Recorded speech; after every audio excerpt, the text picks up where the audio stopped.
একটা গোষ্ঠী নিজেদেরকে রাজাকার হিসেবে প্রতিষ্ঠিত করতে চায়।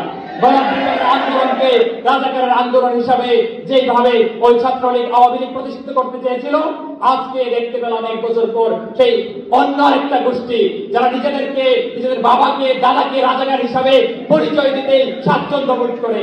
শোনো, আমরা দেখতে পাই যে ৭১-এর ঘাতকদের উল্লাস চিত্র।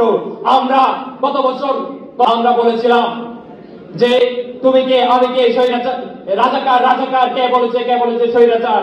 কিন্তু এক বছর পর আমরা দেখতে পেলাম একটা গোষ্ঠী নিজেদেরকে রাজাকার হিসেবে প্রতিষ্ঠিত করতে চায়, নিজেদের বাবাকে দাদাকে রাজাকার হিসাবে পরিচয় দিতে স্বাচ্ছন্দ্য বোধ করে।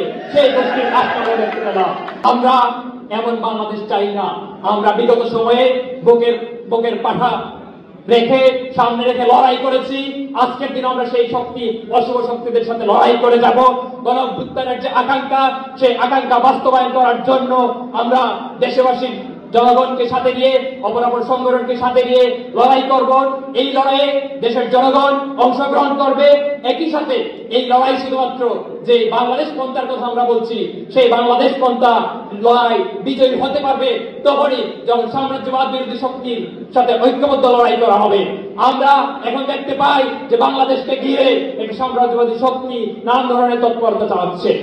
আমরা কিছুদিন আগেও দেখতে পেলাম ওই বাংলাদেশের বন্দর নিয়ে, করিডোর নিয়ে অন্তর্বর্তীকালীন সরকার একতরফা ভাবে জনগণের বিরুদ্ধে দাঁড়িয়েছিল। আজকে আবার নতুন করে কিছু খবর সামনে আসছে। আমেরিকার সাথে সাম্রাজ্যবাদী কিছু চুক্তি সামনে নিয়ে আসা হচ্ছে, যেগুলোতে এদেশের জনগণের স্বার্থ চরমভাবে নির্মিত হবে।